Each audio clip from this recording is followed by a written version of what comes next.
자, 목요일장 이수연의 F부터 출발합니다. FOMC 이후에 증시 엇갈린 흐름 여전히 나타납니다. 국내 증시는 FOMC 결과와 상관없이 저 PBR 관련해서 지금 종목들이 많이 움직이고 있고요. 오후장 들어서 갑자기 반도체 쪽에 상승 흐름 나오는 종목들도 있습니다. 삼성전자가 디램 흑자 전환했다는데 앞으로 반도체 운명 어떻게 될지 시장 흐름부터 전반적으로 체크해 볼게요. 자, 지수 흐름부터 보도록 하겠습니다. 오늘 정말 예쁜 우상향을 그리는 코스피죠. 시가는 파란불에서 출발을 했는데 우상향 강하게 나옵니다. 현재 구간 일종 고점 근처 2,537포인트 지나가고 있고요. 외인 기관의 매수세도 꾸준히 늘어나고 있고 가장 매수세가 높은 업종이 금융업종으로 확인이 되고 있습니다. 코스닥의 흐름은 오늘은 조금 살짝 꺾이는 흐름인데 정말 오후장에 잠깐 800포인트 회복하기도 했습니다. 플러스권 잠깐 들어왔다가 다시 낙폭 키우는데요. 그래도 오늘 일중 저점인 786선보다는 10포인트가량 낙폭을 많이 만회해준 모습이고요.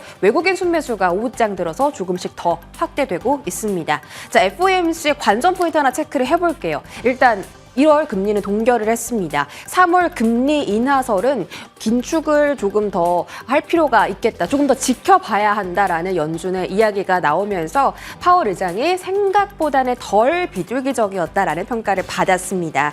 하지만 3월 금리 인하 기대는 차단을 했지만 6월 금리 인하 전망은 유지했습니다. 앞으로 봐야 할 건 물가가 계속 둔화되느냐 그리고 실업률이 계속 좀 상승을 하느냐 이 두 가지 포인트는 계속 봐야 될 것 같고요. 달러화는 앞으로 단기적으로 조금 더 상승 압력이 강하게 나타날 수 있다는 리포트가 나왔습니다. 시티그룹과 웰스파고에서 전망한 금리 인하 전망도 볼게요. 시티그룹에서는 6월부터 시작할 거다라고 봤고요. 웰스파고에서는 5월에 한 번 하고 올해 말에 하반기에 한 번 이렇게 두 차례 정도 금리 인하를 할 것으로 예상을 하고 있습니다. 금리 인하 기대감이 현재는 없어진 시장 속에서 다시 한번 이 매크로적인 이슈가 시장에 온기를 불어 넣어줄 수 있을지 팔로우업 해드릴게요. 자, 두 번째 테마 살펴보겠습니다.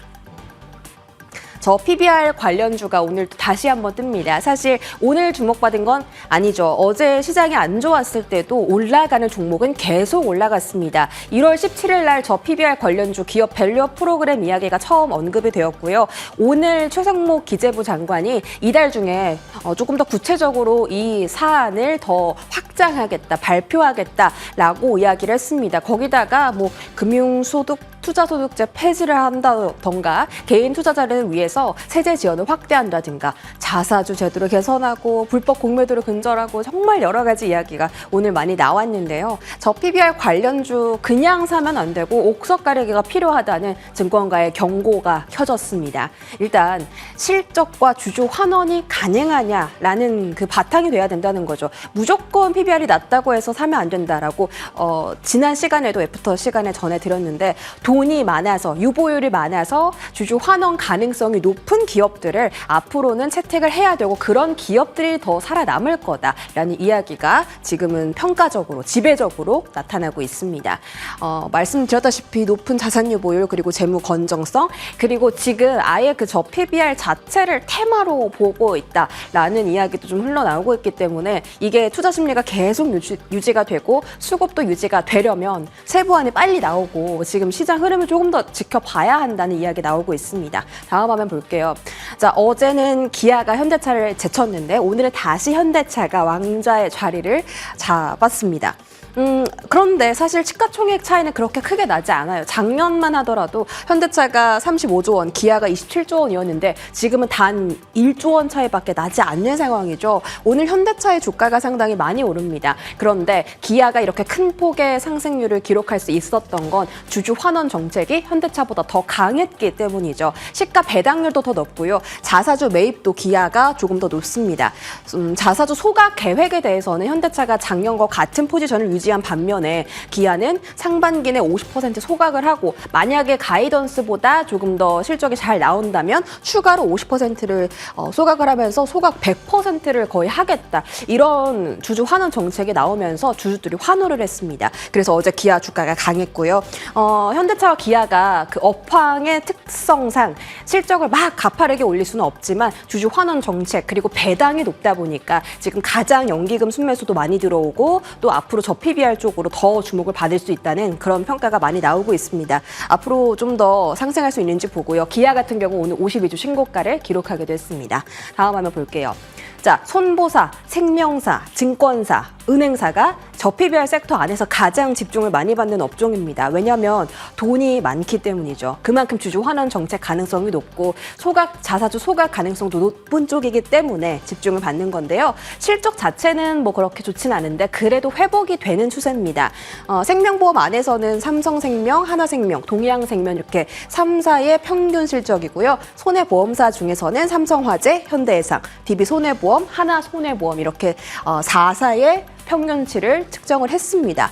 하나손해보험 같은 경우 오늘 상한가까지 거의 갔다가 지금은 살짝 밀려났는데 이 중에서 시세가 가장 좋고요. 보험업종엔 전통적으로 그리고 PBR이 정말 낮습니다. 생보사는 0.28배, 손해보험사는 0.5배로 그래서 집중을 받는 건데 사실 지금 시세가 더 잘 나오는 쪽은 PBR이 더 낮은 생명보험보다는 손해보험사가 시세가 더 잘 나오고 있습니다. 자, 주주 환원 지속 가능성 그리고 안정적으로 계속 이 자본 비율을 확보할 수 있다면 저 PBR로서 가장 매력적인 섹터가 될 거다라고 증권가에서 이야기하고 있고요. 각각의 증권사에서 탑픽 종목을 좀 꼽았습니다. 신한투자에서는 메리츠금융지주, 교보증권에서 삼성화재, DB손해보험, SK증권에서 하나금융지주를 픽을 했는데 사실 그동안 전부 다 이 종목들이 바닥에서 많이 올라왔기 때문에 지금도 추가적인 상승 가능한지는 지켜보셔야 할 것 같습니다. 다음 화면 보겠습니다. 자, 삼성물산 역시나 저 PBR 관련주로서 최근의 상승이 정말 강하고요. 정말 이렇게 가파른 V자 반등이 있나 싶을 정도로 최근에 시세가 강합니다. 바닥에서부터 24% 상승을 하는데 단 2주도 걸리지 않았습니다. 영업이익 작년 통틀어서 봤을 때 흑자 성공을 했고 그리고 배당이 정말 강하고 자사주 소각 규모가 1조 원 이상이라고 합니다. 올해 보통주, 우선주까지 전량 그 자사주 소각 계획을 발표를 했기 때문에 주주 환원 정책의 매력도가 상당히 높고요. 투자 심리가 그래서 많이 개선됐다라는 평가 받고 있습니다. 이외 상승률 강한 저 PBR 종목들 쫙 정리를 해봤는데요. 이 안에서는 FNF 홀딩스가 오늘 시세 진짜 강합니다. 동국홀딩스나 JB금융지주도 오늘 거래량 상승하면서 처음으로 좀 장대 양봉이 나온 종목들이고요. 백화점, 페인트, 종합상사 안에서 SK네트워크스는 AI 쪽으로 투자한다는 소식이 또 들려오면서 시세가 계속 나오고 있습니다. 세아 베스틸 지주도 그 철강주 안에서 지주사 성격 가진 종목으로서 또 집중을 받는 상황이고 현대 GF 홀딩스도 최근에 상승세가 5일 정도 연속으로 나오고 있습니다. 한번 체크해 보시고요. 자, 현대차, 기아 지금 시세 한번 볼게요. 자, 현대차와 기아 보겠습니다. 아침보다 더 강한 시세가 오후장에 연출이 되고 있죠. 현대차는 7% 상승하면서 20만 9천 원대, 기아는 10만 6,600원, 3%의 상승률을 안아가는 상황이고 연기금이 특히 9거래 연속 순매수하고 있는 쪽이 현대차입니다. 한번 보시고요. 자, 손해보험사들 섹터도 한번 볼까요? 흥국화재와 흥국화재 우선주가 오늘 아침부터 상한가를 간 다음에 여전히 그 자리를 지켜주고 있습니다. 하나손해보험 같은 경우 29%까지 상승했다가 지금은 9% 정도 상승분을 반납한 상황이고요. 하나생명, 삼성화재 등등도 오늘 두 자릿대 상승을 계속 기록을 하고 있습니다. 배당의 매력도가 높다는 쪽 확인해 드렸습니다. 자, 마지막으로 삼성전자가 오늘 실적을 공개를 했는데요. 삼성전자의 실적 한번 보겠습니다. DS 부문이 일단 그 손실을 많이 줄였다라는 점을 증권가에서 긍정적으로 평가를 하고 있습니다. 3조에서 2조대로 조금씩 그 적자 폭이 줄어들고 있다라는 거고 아직 메모리 반도체 쪽은 비메모리 쪽은 조금 더 지켜봐야 한다 이런 이야기 나옵니다. 조금 더 자세하게 볼게요. 어제 또 컨콜을 가졌었고 그 안에서 조금 살펴볼 만한 포인트를 체크를 해보겠습니다. 일단 재고 정상화 같은 경우는 디램은 올해 1분기, 낸드는 상반기 안에 재고가 정상화될 거다라는 답변이 나왔고 가장 이제 삼성전자의 모멘텀이 되어줬었던 HBM 같은 경우는 아직은 SK 하이닉스 못 따라가는 것 같아요. HBM3E는 사업화를 진행 중이다. 그러니까 아직 어느 정확한 엔비디아나 뭐 어디 다른 기업과 공급을 하겠다 이런 이야기는 아직 안 나온 상태고 HBM4 같은 경우는 내년도에 샘플링에 들어가고 내후년에 양산을 목표로 개발을 하고 있다라는 이야기가 나왔습니다.